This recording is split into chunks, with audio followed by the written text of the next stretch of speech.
Dartmoor Prison, isolated from the outside world by walls of granite.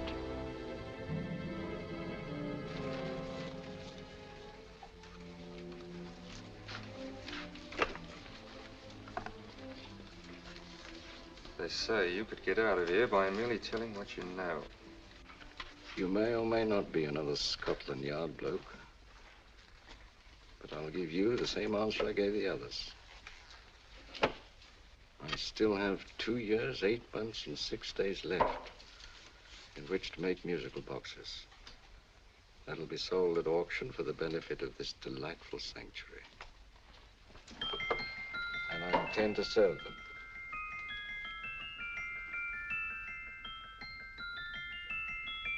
Move along. And now we come to the next object on our list, or I should say objects, because there are 3 of them. Now, ladies and gentlemen, these can be bought together or separately. Now, these beautiful little musical boxes only arrived this morning, and I didn't intend to put them on the auction block until later, but I'm going to sell them now. So, good friends, as our old pal Mark Antony used to say, lend me your ears. And what do you hear? Right. The beautiful tinkle tinkle of a musical box. What a lovely trinket. What a beautiful gift. Created and made by loving hands. A thing of beauty and utility. I was going to start with £5. It's a bargain, £5. Do I see any hands? If there's a connoisseur in the house, will go £3 for it. £2. £1. 10 shillings. Thank you, sir. Ladies and gentlemen, 10 shillings is offered for a musical box you couldn't buy anywhere in London for less than £5. It'd be stealing to let it go for 10 shillings. Like taking milk from a baby. All right, we're selling for 10 shillings. 10 shillings, 10 shillings is offered, 10 shillings is offered, 10 shillings is offered. And anybody give me £1? Want to give me £1? Oh, won't someone give me £1? A pound, £1 is offered, £1 is offered, ladies and gentlemen, £1 is offered. It's against you, sir. Will you go to £2? We go to £2, sir. £2. £2 is offered. £2 is offered. Going once, twice, third and the last call. Sold to the gentleman for £2. Sorry, my dear. Now, ladies and gentlemen, comes the opportunity to purchase an exact duplicate of the beautiful little musical box just bought by this gentleman for the ridiculous low price of £2. Oh, it's exactly the same. Exactly the same. Made with the same hands. You hear that? Isn't that lovely? That tinkle, tinkle, tinkle, tinkle. Sounds like Bow Bells to me, you know, with little angels pulling on the ropes, eh? Who'll give me £2 for it? Who's starting with £2? Will anybody start with £2? Oh, come, ladies and gentlemen. You know, from your enthusiasm, we might all be in Scotland instead of London. Please buy it for me, Daddy. £2, certainly not. We all might be in Scotland. Besides, I don't like his manner. £1, 10 shillings. £1. £1 is ours. £1, £1 is offered. £1 is offered, going £1. Any advance? Going once, going twice, the third and the last call. Sold to the lady for £1. Smart bidding, my dear. Thank you. We come to the third and last of these beautiful little musical boxes. Exactly the same. Tinkle, tinkle. Isn't that lovely? Ladies and gentlemen, I don't bring you here to gull you and swindle you. This is the exact replica of those 2 I just sold before.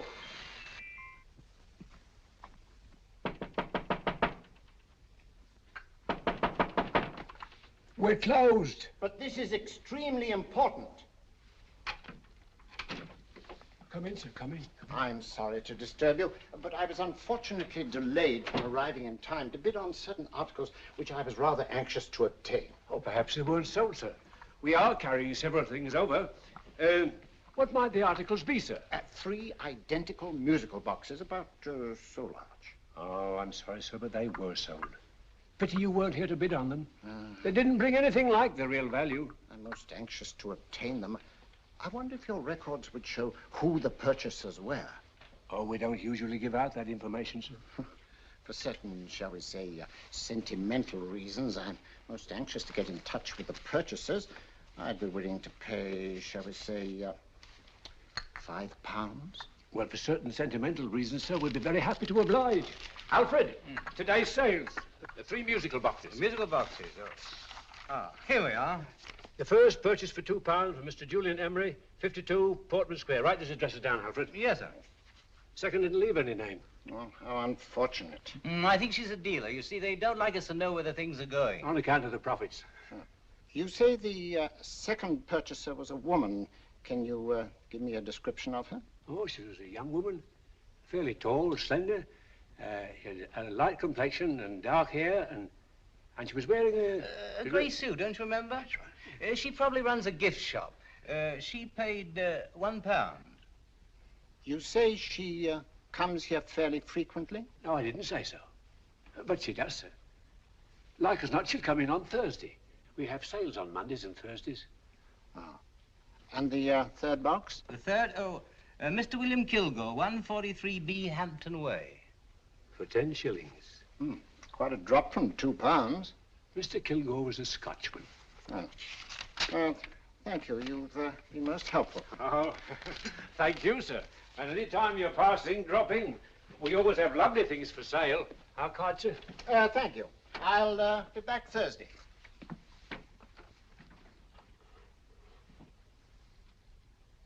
The message reached us too late. Musical boxes are being sold.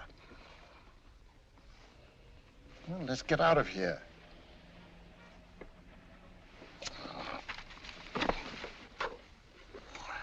Someday you'll go too far. Reaching for a star, you fool. Yet a fool may touch a star, Colonel Cavanaugh, if he but reach high enough. But not possess it as you would. The musical boxes, they've been sold. What a pity for you, my dear Colonel. Is it my fault that the message reached us only an hour ago? Is it my fault that they were sold? You can't hold me responsible for that. Hope for your sake you're right.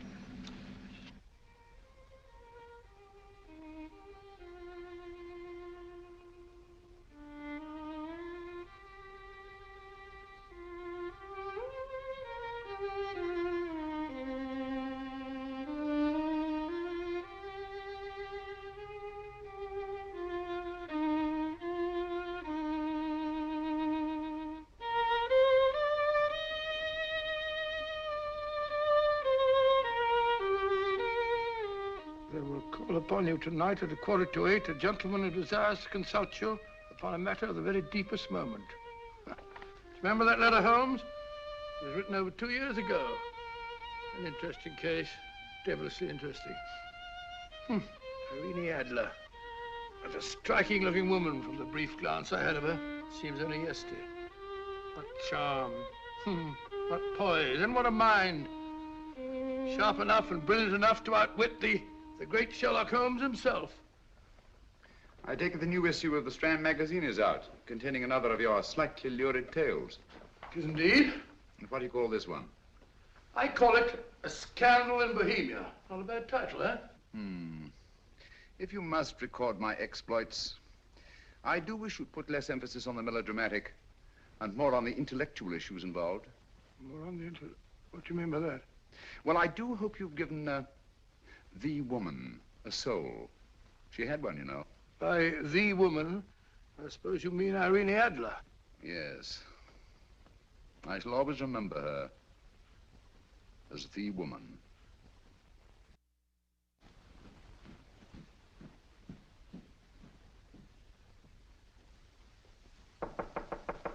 Come in. I Stinky. That's him, old boy. How are you? How are you, old boy? I haven't seen you for years. I want you to meet my old friend Sherlock Holmes. Holmes, this is Stinky. In other words, Julian Emery. How do you do, Mr. Emery? Watson has often spoken of you. Oh, has he? Yes, we were at school together. Yes, more years ago than I care to remember, but you didn't come in here just to remind me of that. No, I just happened to be in the neighborhood and saw your lights burning, so I took the liberty of looking you up. Still writing your mystery stuff? Yes, there's a new one out this week. Good, I never miss them. Oh, good, thanks. I say that bandage makes you look very interesting. Still poking your nose into other people's business as usual? Who hit you? I haven't the foggiest notion. Somebody knocked me on the head in my own living room, and then proceeded to commit the most idiotic burglary you ever heard of. Fellow must have been balmy as a coot. Balmy? Why? Come sit down, old boy. Would you like a cup of tea? Huh? Oh, all right. I'll go and tell Mrs. Hudson about it. Yeah. Why do you say the robbery was idiotic, Mr. Emery? Oh, simply from the fact that with about £5,000 worth of musical boxes in my living room, the thief, who I caught in the act, made off with one that isn't even worth £5. I gather you're a collector of musical boxes. Yes, I am indeed. Some of them are very beautiful, but not the one that was stolen.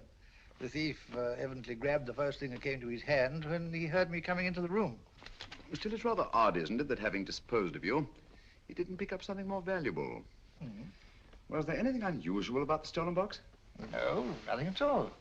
No, I picked it up in the south of France, several years ago. You say you have many valuable music boxes, and yet the thief made off with one that isn't worth £5. Sounds like rather an intriguing little problem. Yes, well, I take it that he was just an ordinary petty thief and didn't know the value. That is a possible explanation, and yet I venture to say that the average petty thief has a more extensive knowledge of the value of objets d'art than the average collector.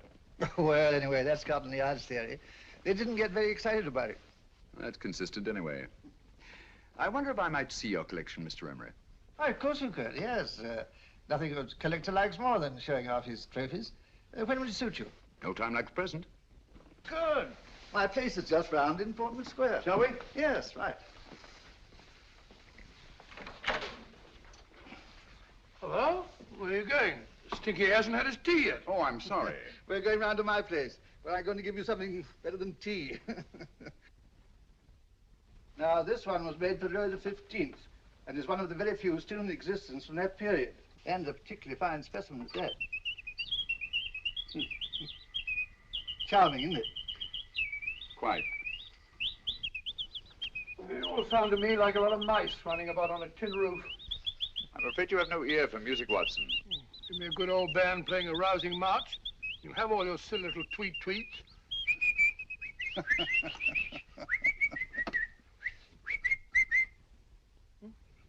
Another one. Excuse me.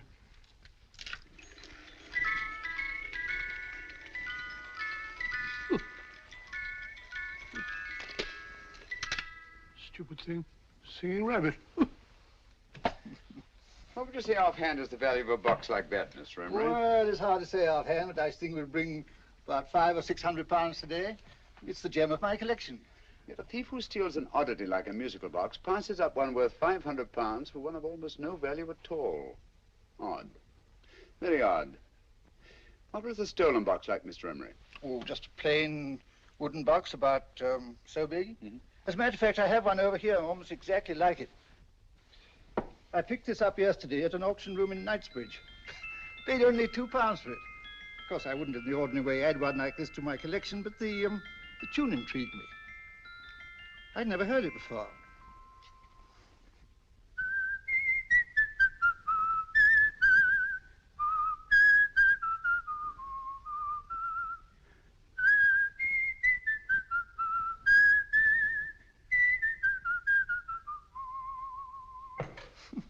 You have a remarkable ear for music, Holmes. Rather an unusual melody. Sit down, will you? Thanks. You say you bought that box at an auction sale yesterday? Yes, the Gaylord auction rooms in Knightsbridge. Run by old, what's his name? Crabtree. That's the man. At what time was the robbery committed? Oh, about 3 o'clock this morning. You know, Mr. Emery, that box and the robbery might well be cause and effect, especially since you say that the stolen box outwardly resembles this one a great deal. And Scotland Yard were not particularly interested, eh? Oh, yes, but I wouldn't blame him for that, especially as I told him I was quite unable to describe the thief, except, of course, for the fact that it was definitely a man. All you remember is that you came in here and someone struck you on the head. Yes, and the next thing I knew, my man was trying to revive me. It might be wise for you to put that box away somewhere and lock it up. Oh, I don't think that's necessary. Besides, everything's insured. Well, at least if any further attempts at robbery are made, I'd suggest that you call the police, rather than running into any personal danger. Oh, come, Holmes, aren't you being a bit of an alarmist? Possibly. Well, Mr. Gray, with old Stinky, seems to me you are making rather a mountain out of a moleskin. Molehill is the word, old boy, and it's time you were in bed. Thanks so much for letting us see your place. Well, it's been glad meeting you. Holmes, I can't understand why you were so mysterious. Seems to me the petty thief explanation was the only sensible one. Really? Yes, I can't see how you can believe it was anything else. I didn't say I believed it to be anything else. The petty thief theory is the obvious one, I grant you. However, it's often a mistake to accept something as true merely because it's obvious. The truth is only arrived at by the painstaking process of eliminating the untrue. We are not able to do that in this case without further data. Rubbish, you're pulling my leg. You're trying to turn a tuppenny halfpenny robbery into an international plot. No, I'm not. I just hope that your friend Stinky is a little more cautious in the future, just in case.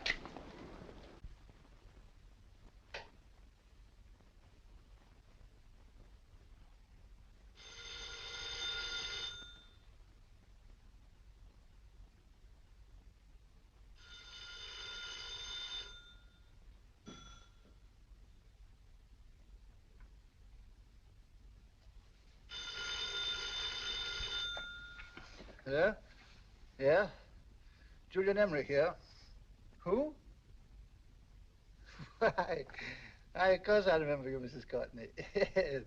Yes, you're the one bright spot at that appallingly dull affair of Lady Sanford's. Huh? Of course it isn't too late to come round.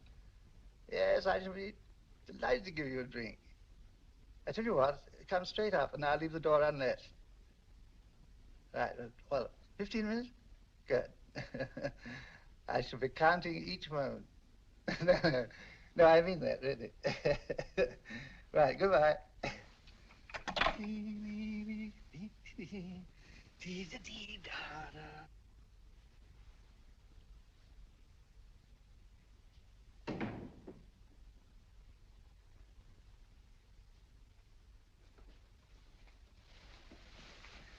Boo! Oh, you startled me. Did I? Yes. Must be the pixie in me. I know I shouldn't have called you so late, but I was at a party just around the corner, and I remembered your invitation to see your collection of musical boxes. My dear Mrs. Courtney, pleasure is all the greater for being so unexpected. My friends call me Hilda. Thanks. Mine called me Stinky. Stinky, how quaint. Oh, what a perfectly wonderful collection of musical boxes. You know, when you told me you had a collection, I had no idea it was so attractive. Yes. They appeal to the ear as well as to the eye. Oh, what a plain little one. Why, it looks just like a country cousin amid all this grandeur. No. You mustn't underestimate the country cousin.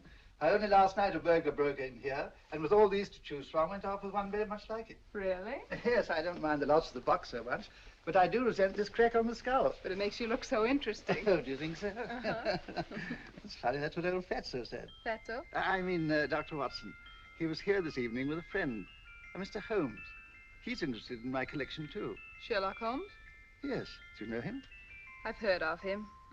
Yes, he seems to think I'm in some sort of danger. What a haunting tune. It takes me right back to my childhood. Really? Do you know, it's odd that you should be interested in that particular musical box. Odd? Why? Because Mr. Holmes is also interested in it. He may have been more interested in the tune than in the box. My dear, yes, that's right. I remember now. He whistled it note for note, having heard it only once. Really? He must be a remarkable man. Bit of an alarmist, if you ask me. Don't you believe in warnings? Of course not. Who'd want a box like that? I would. You're not serious. Oh, but I am. Well, you put me in a very awkward position. I'm a collector, you know. And the collector buys but never sells. But if the price were high enough... The price has nothing to do with it. It's the principle of the thing. Yes, well, we haven't had our drink. No, thanks. I must be getting along. Must you really? I'm afraid so. You're not walking out on me, are you? My reputation.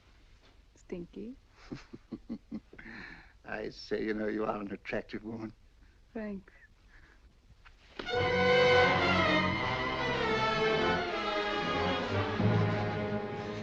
You fool. I told you to wait outside. What did you have to kill him for? All I had to do was walk out with this. He held you in his arms. Don't touch him. Don't touch anything. Now get out. I'm sorry. You're sorry. What about me? This is murder. What about Scotland Yard? What about Sherlock Holmes? Now get out!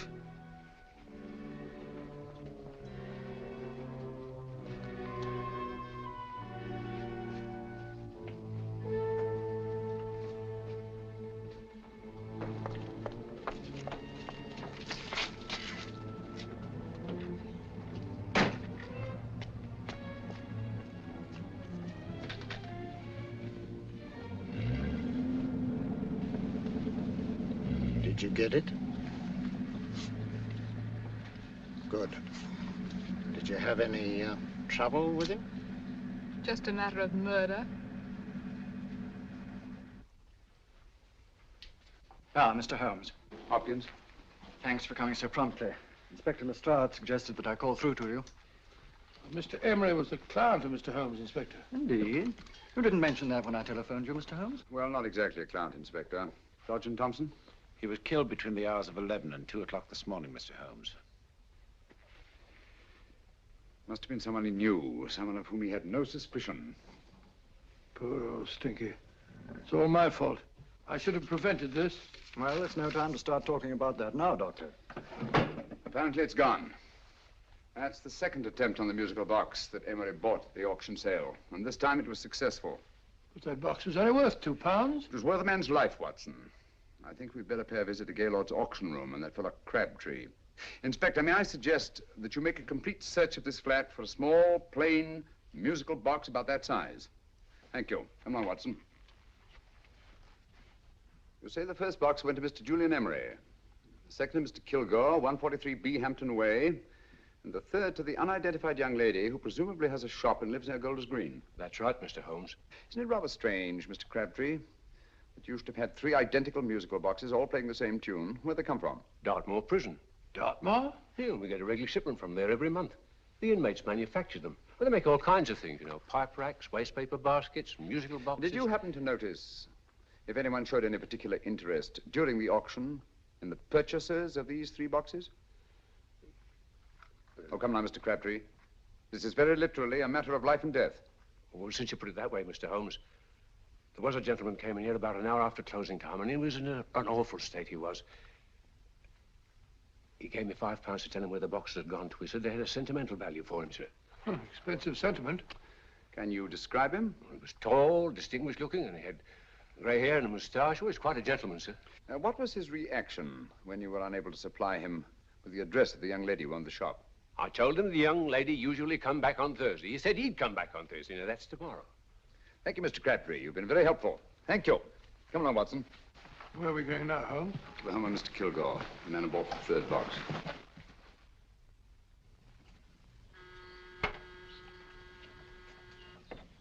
But hang it all, Holmes, how do you know those other 2 musical boxes are of any importance? I don't, but I certainly have no intention of waiting until the owners are murdered to find out. No one at home. I hope that's the explanation. I'll have a look through this window.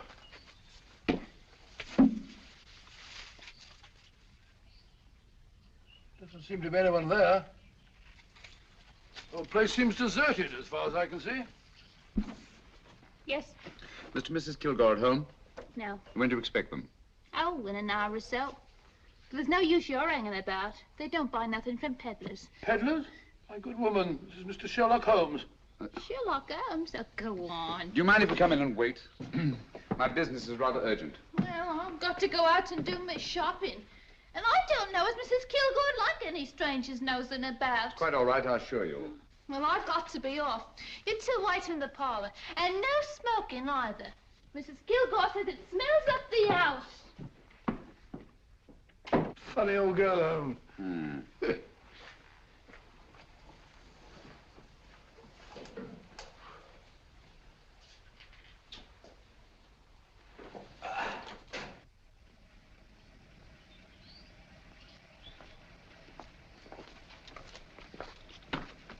Park Lane. Park Lane? And what would the likes of you be doing in Park Lane? Now, don't worry about the fare, Ducky. If you knows how to get to Park Lane, up it.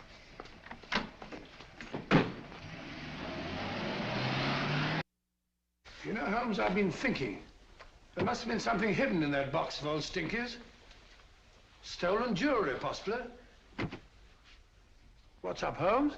Listen. What's just the steam in the water pipes?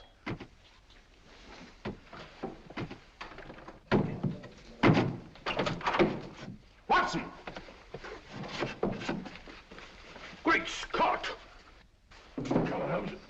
Get on the chair here. It's all right, my dear. There. Now, don't worry. It's all over. There you are, dear. Don't cry anymore. She tied me up and shut me in the cupboard. I know. She won't come back. Did you show her your new musical box? Yes, she said she wanted to hear it play, and as soon as I showed it to her, she grabbed hold of me. I know. Now, don't worry. We'll buy you a new musical box. Yes, my dear, the best one in London. Watson.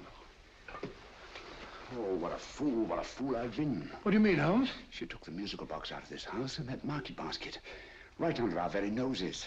Why could the Kilgore charwoman want to take the music box? She isn't the Kilgore charwoman. She's a consummate actress. An extremely clever, unscrupulous woman who will stop at nothing. Take care of the child, will you, Wolfella, till our parents get back. Explain everything to them. Of course I will. But, Holmes, where are you going? Somewhere, somehow. I must get to the young lady who bought that third musical box before our opponents find her. I only hope that I won't be too late. Oh, no. No, darling, you mustn't cry anymore. Now, cheer up. Would you like to hear old Uncle make a noise like a duck?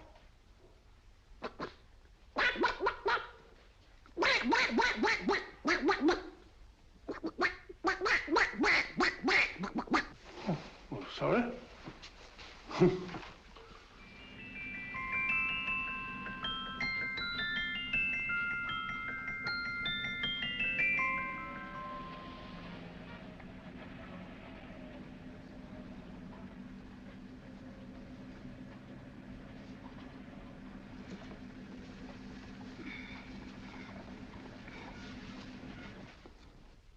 And now, ladies and gentlemen, how much am I offered for this beautiful lace Dresden china figurine?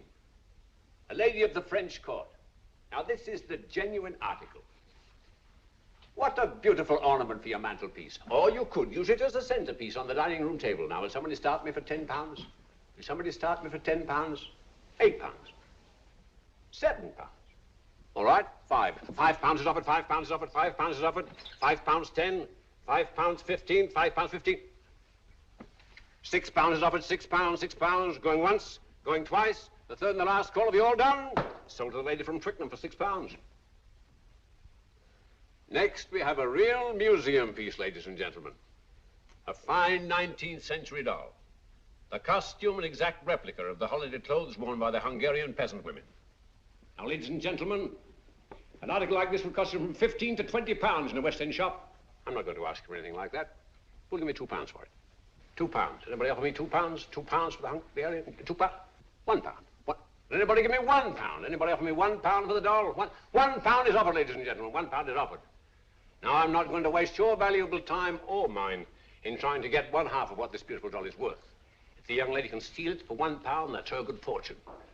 So it's going once, it's going twice, the third and last call. Any more? Sold to the young lady for £1. And now, ladies and gentlemen, may I draw your attention to something which may be a great surprise to you, worthy of any collection. The only other one like it is in the British Museum. It's a Ming vase of the 7th dynasty. This vase lay in a large collection somewhere outside Rome for over 2 centuries, I understand. It was discovered there by the noted antiquarian, Sir Andrew Coppleston. Now, some of you may remember Sir Andrew Coppleston. Besides being a noted traveler and antiquarian, he's also a gentleman rider.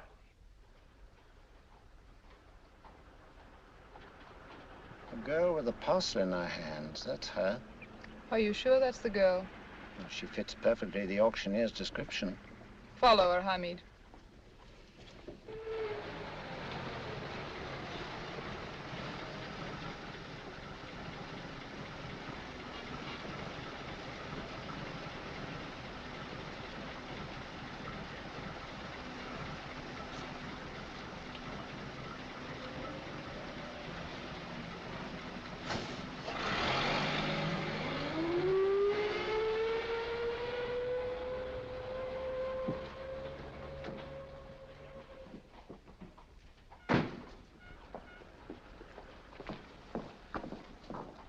It's lovely, dear. And only £1.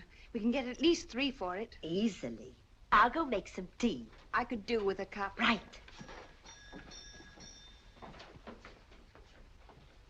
Good afternoon. Good afternoon. I'm looking for a birthday gift for a 7-year-old girl. What would you suggest? We have some lovely dolls. Now, this Hungarian I peasant... think she has enough dolls already. Books are always welcome. Well, I'm looking for something a little different. Well, that's rather cute. What is it? Oh, that's a musical box. Children always love them. And this is an exceptionally nice one. It plays many tunes.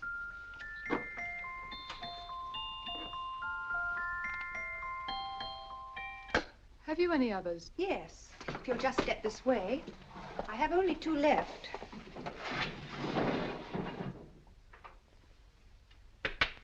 How nice.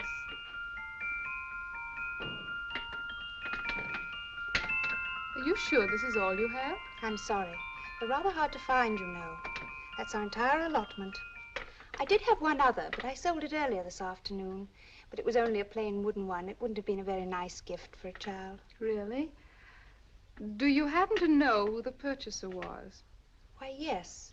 He left his card, just in case anyone should inquire for him.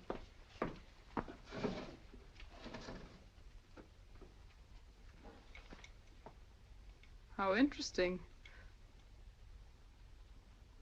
I'm sorry, but I'm afraid I'll have to look a bit further. Thank you anyway. Good afternoon. Thank you.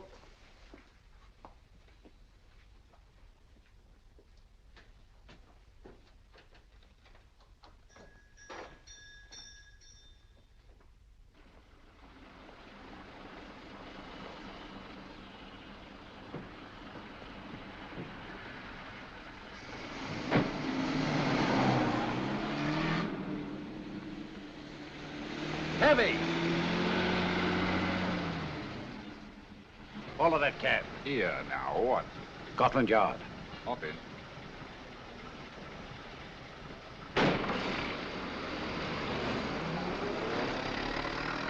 Sherlock Holmes. I might have known. We thought we were the hunters, instead of which we're the hunted. We've been fools. We played right into his hands. Of course. He's had us followed. Don't look.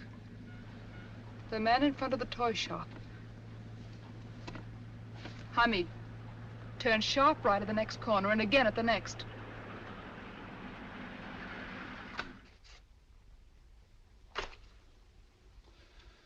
No photograph of her, Commissioner, as I expected. She's not a known criminal. But how do you expect to know if you do find her? After all, she was disguised as a charwoman. Don't worry, old fellow. If I ever see her again, I'll recognize her. Well, it won't be long till we know who they are and from where they operate. Who's covering them? Sergeant Thompson's following them, sir. They won't get away from him. He's a good man. We could have arrested them at Clifford's toy shop if we had any proof. But we know that they killed Emery. Proof, my dear fellow. We must have proof. We have x-rayed it, sir. There's nothing whatever concealed in the box. We'll have a look at the plates.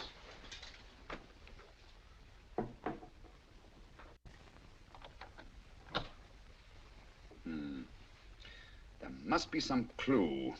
And it's probably so obvious that we've all overlooked it. Seems to me we're up against a bunch of lunatics. Not lunatics, my dear fellow. Extremely astute, cold-blooded murderers. What can these little musical boxes have in them that's so important? Don't forget, they were made in Dartmoor prison. You can smuggle stuff into prison, but not out. Do you want us to break the box apart, sir, to see if there's anything the x-ray hasn't caught? No, not yet. Do you mind if I take it? Certainly. Thanks.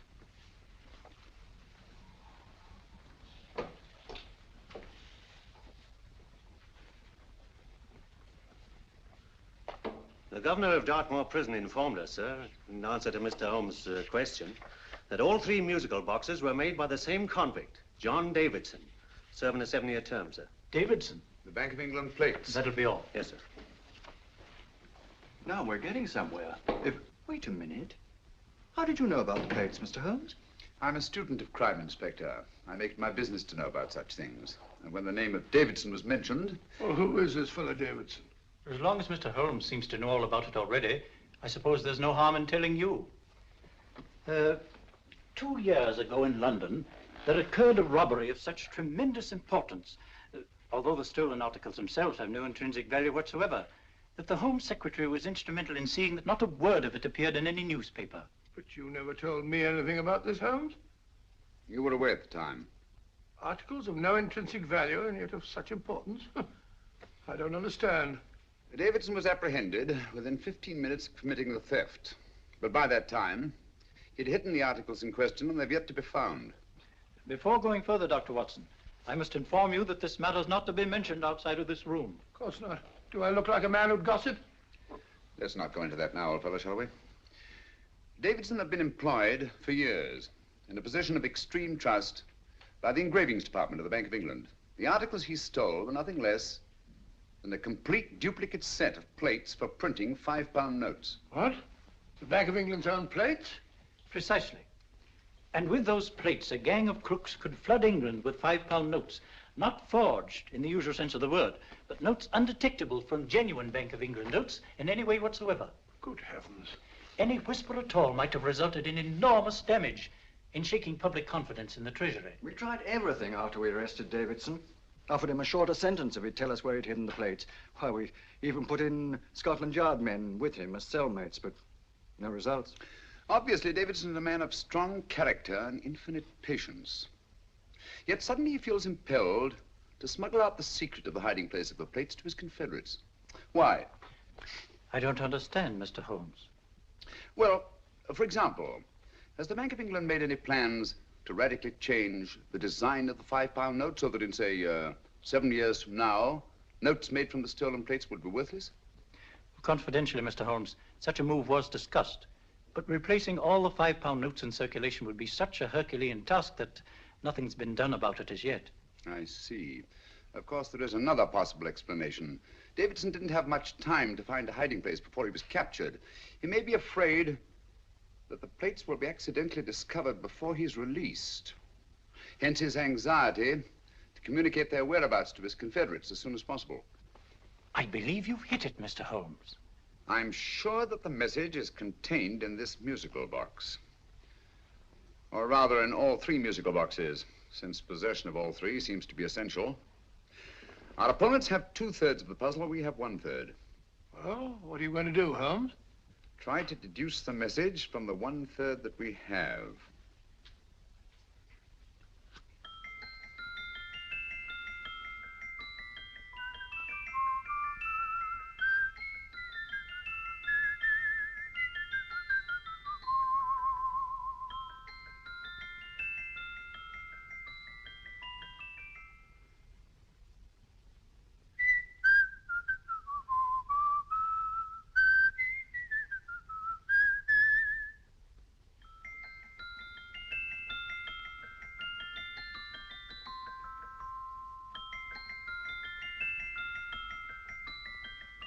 It's the same tune as the one played by Emery's musical box. And yet it's different. Sounds the same to me. The tune. Somehow the tune is the key to the mystery. It must be the tune.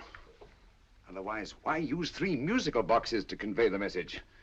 Why not collar boxes or shoe boxes? Yes? It's for you, Inspector. Oh, thank you, sir. Inspector Hopkins speaking. What? Where? Golders Green Station reports they've just found Sergeant Thompson's body. From the tire marks on his clothes, he was apparently run over by a taxi. What an unfortunate accident. Not an accident, my dear fellow. I'm afraid it's murder.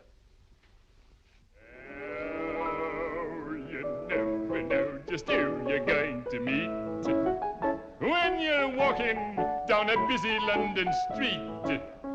Mrs. Hawkins, Mrs. Brown, any subject of the crowd. Oh, you never know just who you're going to meet. So you better hold your topper in your hand, just in case you meet a lady on the Strand. Girls will think you're kind of sweet, and your day will be complete. Oh, you never know just who you're going to meet. Now, a gentleman is judged by his appearance. Yes, a gentleman is judged by how he talks.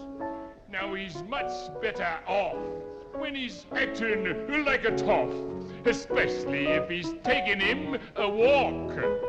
What on earth is this outlandish place? A rendezvous for actors. Actors? Buskers, old boy. You've seen them 1,000 times. Actors who entertain the queues, waiting outside theaters. Who you're going to meet when you're walking down a busy London street. So you better wear your best, velvet ties to look your best, 'cause you never know just who you're going to meet. So you better keep your manners right in view, just in case a lady gives a how'd you do. Keep your trousers in a pleat, shine your shoes and keep them neat, 'cause you never know just who you're going to be. Blimey. Mr. Holmes. How are you, Joe? Never met him. And yourself? Fine, thank you. I want you to meet a friend of mine, Dr. Watson, Joe Sisto. Oh, well, any friend of Mr. Holmes is a friend of mine. Hi, Joe. He did me a good turn once that I'll never forget. Yes, I cleared Joe of a most unpleasant charge. Murder, no less. Oh, really? By proving to the satisfaction of the police that he was busy at the time blowing open someone's safe. That's right, Governor. Good gracious me. Joe, now you can help me. Come on, buzz off, buzz off. Come on, up it, up it. Can't a gentleman have some peace and quiet around here? And you too. There you are, Mr. Holmes. Now we can have some peace and quiet around here. Thank you, Joe. There's £5 in this for you. Well, I wouldn't want to take it on myself, sir, but I can get somebody to do it for you for half of that. You don't know what the job is yet. For £5? Murder, ain't it? What? No, Joe, not murder, just music. I want you to identify a song for me. Oh, there ain't a song that's been written that I don't know. That's why I came to you. Of course, the violin is more my instrument, but, oh, well, here we go. Now, listen to this, Joe.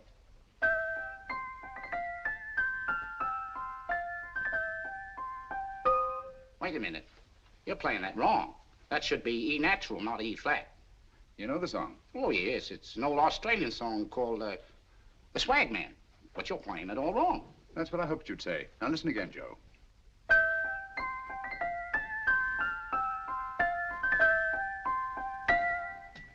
That's the same tune, all right, but you're making different mistakes than you did the first time. No, not mistakes, Joe. Call them variations. Here, play the song for me, will you, the way it's written.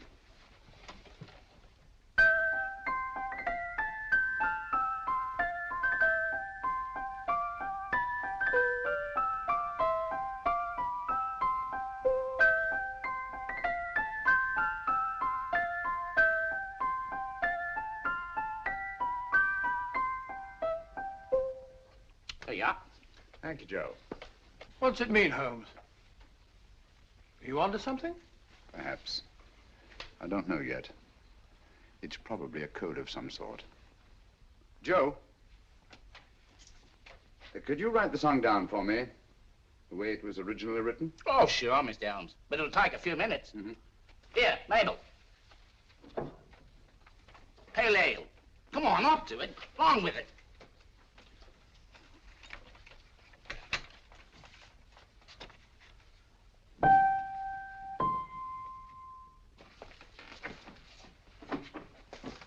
Well, obviously it isn't the lyrics. No combination of those words made any sense at all.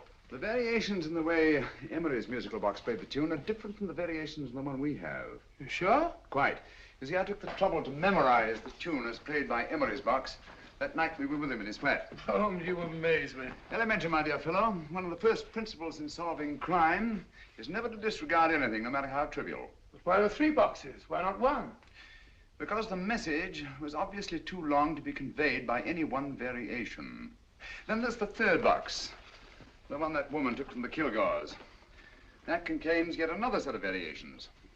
Yes, well, it's all beyond me. Well, all we have to do now is to find the secret of the variations. Not a very easy problem to solve, my dear fellow.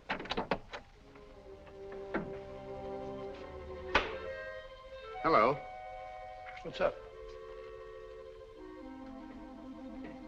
We've had company.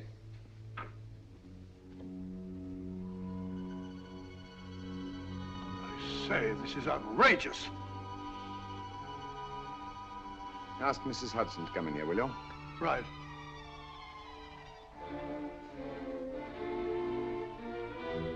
Hudson? Yes? Oh, there you are. Will you come up here at once, please? Oh, coming, sir.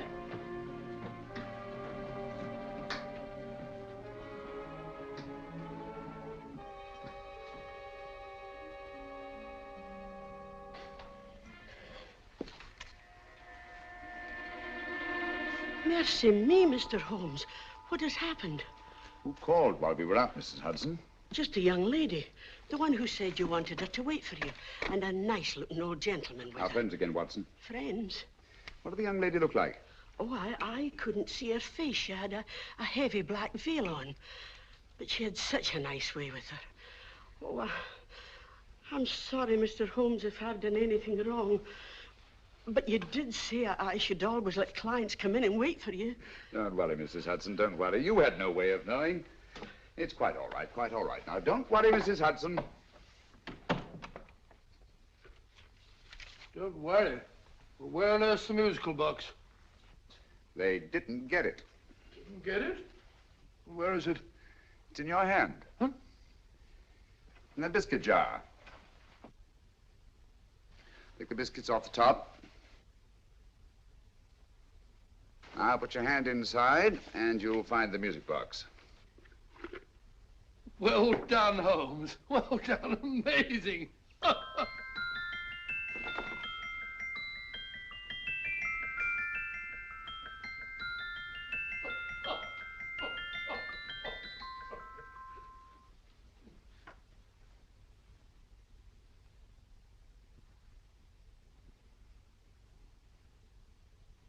Phew. Nice fresh smell. Like a pub after closing time.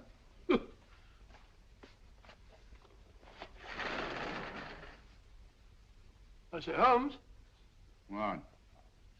it's morning. Allow me to congratulate you on a brilliant bit of deduction.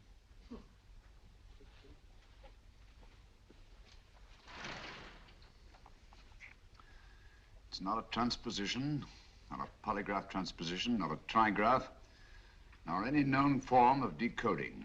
How about the Morse code? Have you tried that? Yes, at about 3 o'clock this morning. I'm sorry, old man. I was only trying to help.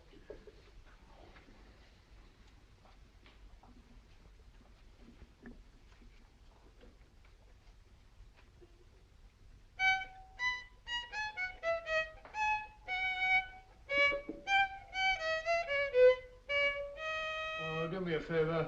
Not again. Must have heard that thing 1,000 times. Kept me awake all night.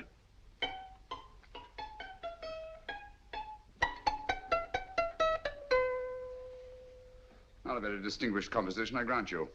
You know perfectly well I don't know one tune from the other. When I was a kid, my people tried to have me taught the piano. I've always felt sorry for that old teacher of mine.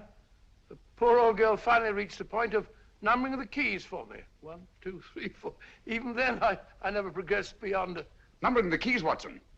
The 19th key of the keyboard is the 19th letter of the alphabet. S. Here.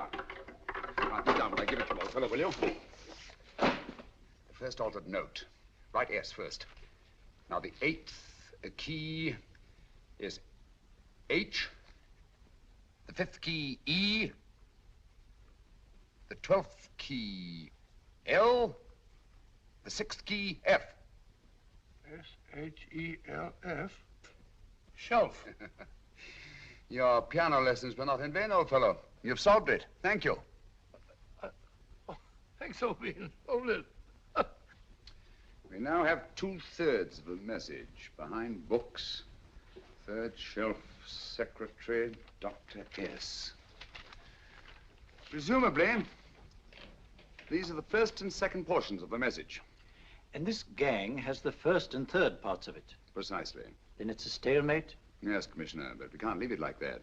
There's no doubt in my mind that they'll try to secure our 1/3 of the message that's missing.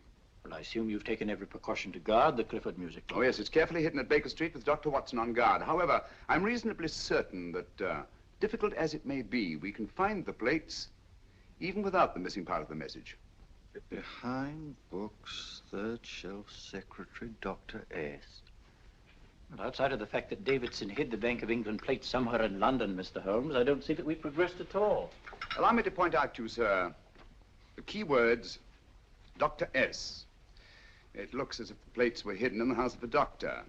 Whether S stands for his first or last initial remains to be determined by a process of elimination. Well, there must be 10,000 doctors in London with S for a first or last initial. Precisely. And every one of them will have to be questioned in person. That's why I say this is a task for Scotland Yard. It's a task, all right. But Scotland Yard has searched worse haystacks and found the needle. Well, for the time being, I'll leave the matter in your hands, gentlemen. We'll call you if and when we get a lead on our mysterious Dr. S. Thank you. In the meantime, I intend to follow up a little clue concerning a cigarette.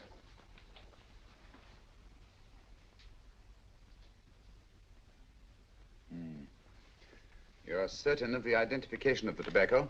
Absolutely. I have made up this special blend for only 3 customers.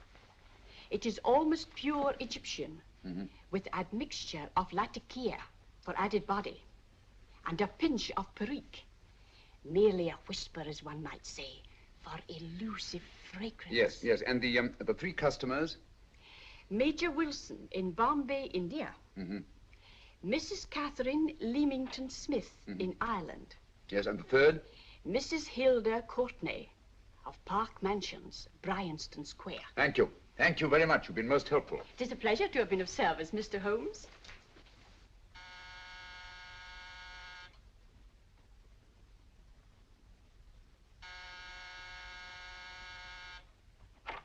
Yes?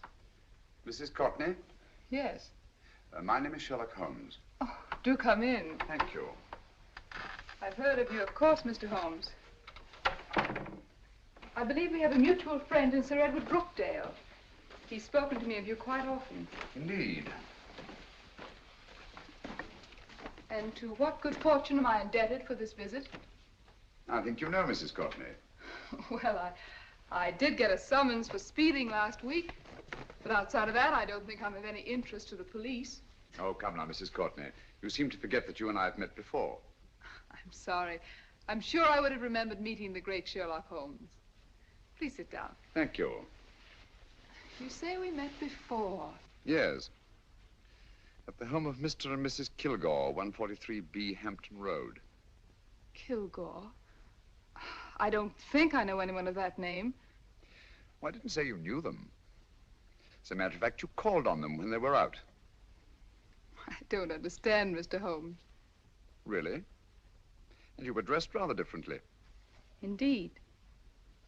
Cigarette? Thank you.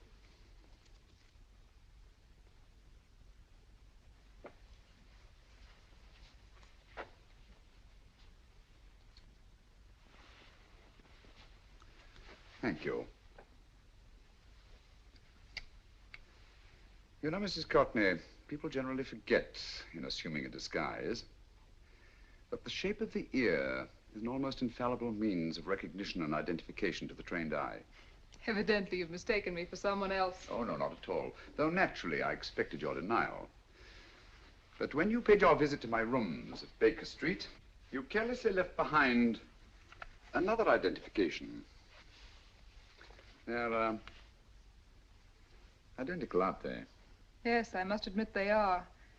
You see, Mr. Holmes, to catch one as clever as you, I had to use a very special lure. I knew you'd be unable to resist the bait of my cigarette, having read with great interest your monograph on the ashes of 140 different varieties of tobacco. I should advise you not to move, Mr. Holmes. I must congratulate you on your ingenuity, Mrs. Courtney. It was indeed a brilliantly designed trap. Thank you, Mr. Holmes. Praise from a master is indeed gratifying. I shall always cherish the memory of your flattering words. Memory? Precisely. I'm afraid these gentlemen have a most regrettable task to perform. Unless, of course, you care to turn over the missing musical box with your pledge to take no action against us in the future. I'm afraid that will be impossible. I thought that would be your answer. Hamid! Careful! Careful. There's no need to be unnecessarily rough with our distinguished guest. You realize, Mr. Holmes, that your demise will not take place here. The corpus delicti, you know. Well, naturally. Shall we go? It's so fearfully awkward having a dead body lying about. Don't you agree, Mr. Holmes? Another dead body shouldn't weigh too heavily on your conscience, Mrs. Courtney.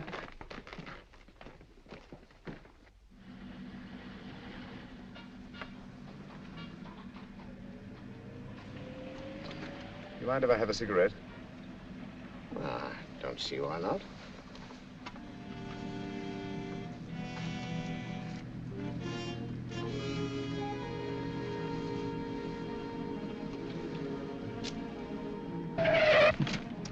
Be careful, Hamid.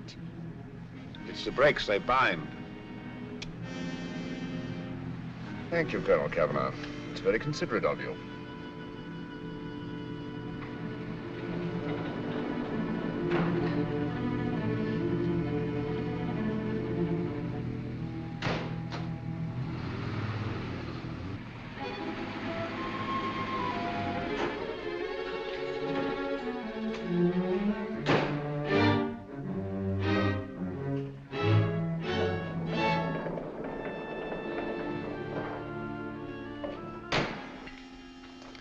You'll be happy to know, Mr. Holmes, that your death will be a painless one.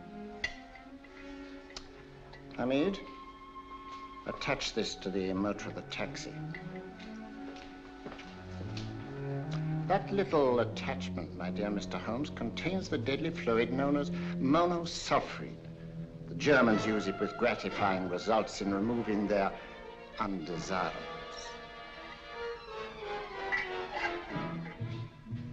Start the motor.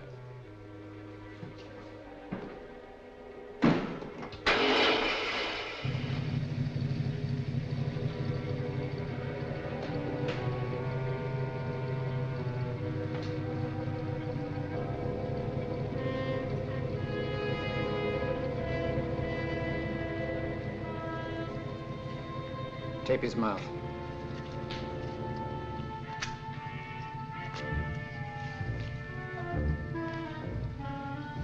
Now, up with him, Hamid.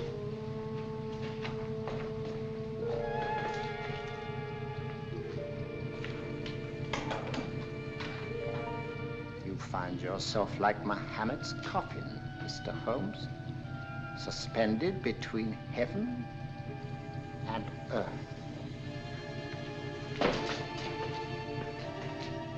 Plenty of fuel in the tank? Good. It would be too bad to have anything go wrong through so simple an oversight.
Good afternoon. Mr. Sherlock Holmes? No, I'm Dr. Watson. Oh, of course, Dr. Watson. How stupid of me. Oh, so this is stupid of me. Won't you come in? Well, I really came to see Mr. Holmes. Oh, I'm afraid he's out. I don't know when he'll be back. Perhaps there's something I can do. Won't you sit down? Thank you. You know, Sherlock Holmes and I have been engaged on a great many cases. Oh, really? Yes, indeed. As a matter of fact, this very moment, we're involved in one of the most baffling... Oh, well, won't you tell me your trouble? I may be able to help you. That's very kind of you, Dr. Watson. Perhaps if I wouldn't be imposing too much. Imposing? Oh, there's no imposition. No imposition at all. A pleasure, I assure you. Now, tell me all about it, Miss Williams. Mrs. Williams. I live in Surrey, Dr. Watson, and I've come up to London in sheer desperation. My only sister has disappeared, and the local police seem utterly unable to find her. Well, Holmes and I solved a case exactly like that once. Very interesting as far as I remember. I call it the adventure of the solitary cyclist. Oh, sorry. Now I come to think of it, it wasn't so very similar. Entirely different. I don't think what I was saying. Where were we? She's only 17, Dr. Watson, and until she disappeared last Thursday, she seemed to be in the best of spirits. Possibly a romantic entanglement? Oh, no, nothing of the sort. She left no note, didn't even pack a bag, no explanation. She just started to walk to the village from our house in broad daylight and simply vanished from the face of the earth. Oh, there. Might I have a glass of water? Please, glass of water. Have one in 1 minute.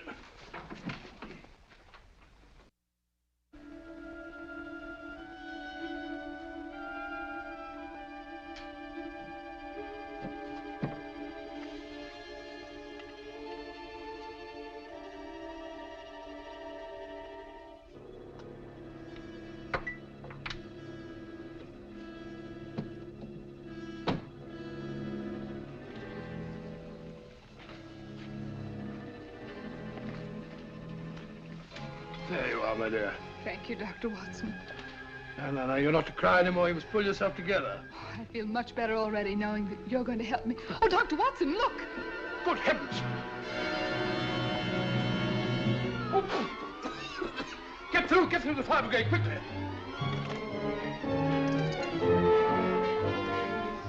Haven't you a fire extinguisher? By Jove, we have in the kitchen.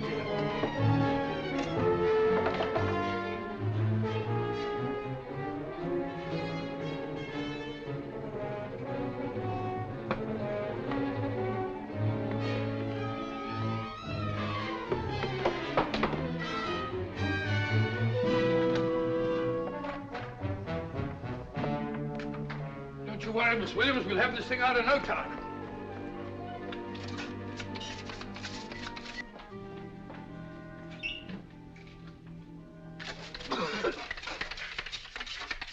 That's got it. Get some air. Well, you see, there was no need for the fire brigade after all. I hope you weren't too frightened, Miss Williams. Oh, gone. That's the trouble with women. They always lose their heads in an emergency. Well...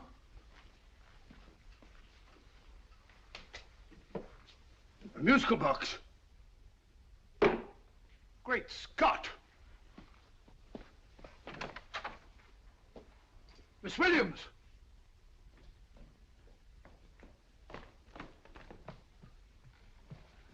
Well?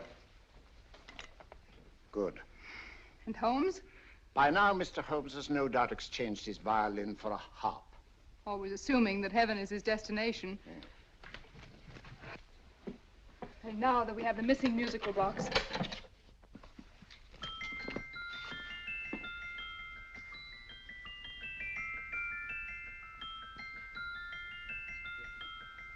Nineteenth note. 19th letter. Yes. He hasn't been there, you say? Holmes, where on earth have you been? I've been trying to get you at the club, at Scotland Yard, all over London. You were looking for me in the wrong places. Holmes, terrible things happened. I've been duped. That woman, she made a complete fool of me. Well, what do you mean? Well, she came here, let off a smoke bomb. I thought the whole place was on fire, and my first thought was to save the musical box. No need to say any more. She has the box. Yes. Don't blame yourself too much, old fellow.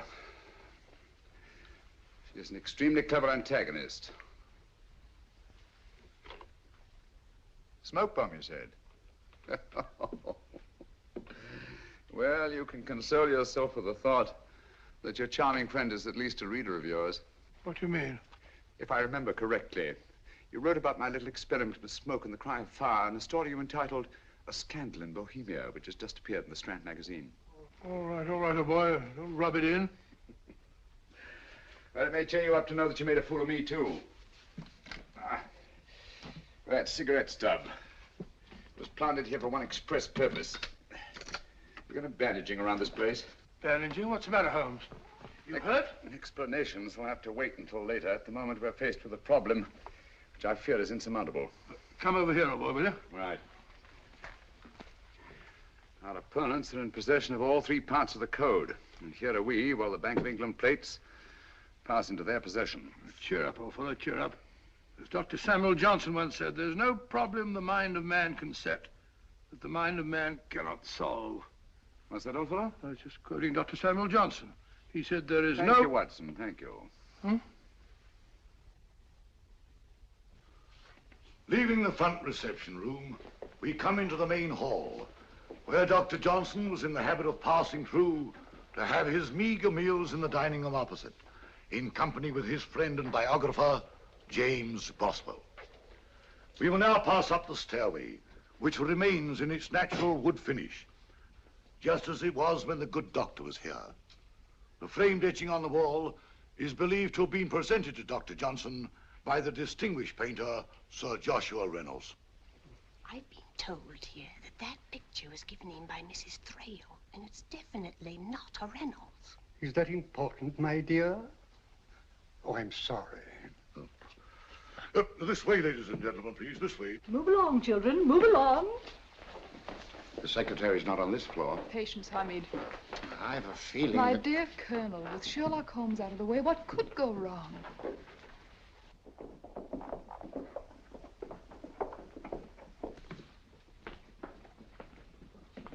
And here we have the Garrett Library, in which Dr. Johnson wrote his famous dictionary, and in which you will see also many of the great man's books and other items of interest. Step forward, ladies and gentlemen, please, step forward. Standing in the corner is the secretary, which contains many of the original works by the literary genius. On this table, Dr. Johnson's cat, Hodge, used to sleep while his master worked. A strange thing about this cat, ladies and gentlemen, was its love of oysters. They do say that the dear doctor often went hungry to find the cat that delicacy. What a pity. Now we will visit the grey room, which is immediately below us, in which you will see the very bed in which Dr. Johnson died. What did he die of? Gout. Just gout. This way, ladies and gentlemen. Mind the steps, please.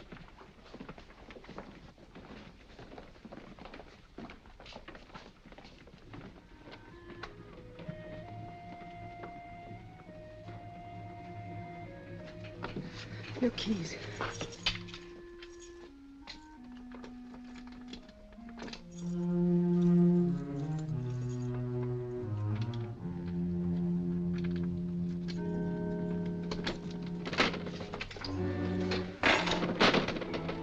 Third shelf up.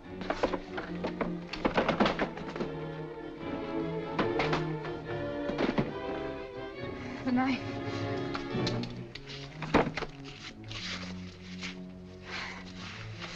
Gentlemen, the Bank of England plates. Well, Mrs. Courtney, so we meet again. No, I shouldn't do that if I were you, Colonel Cavanaugh.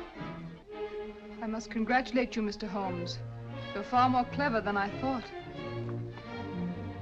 Thank you, Mrs. Courtney. Praise from you is indeed gratifying.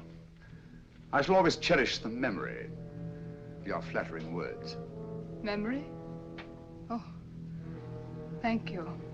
And now I have a most regrettable task to perform.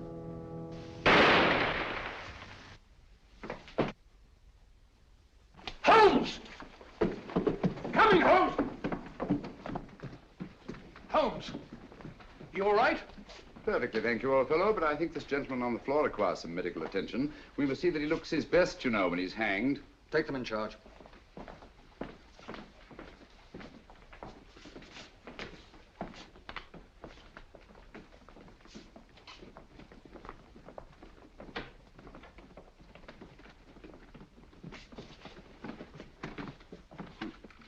A brilliant antagonist.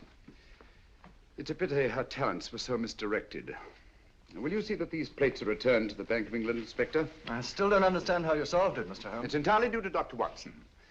He gave me the clue when he mentioned Dr. Samuel Johnson. Well, congratulations, Doctor. Oh, thank you, Inspector. I don't think I'd have done it entirely without Mr. Holmes's help, you know.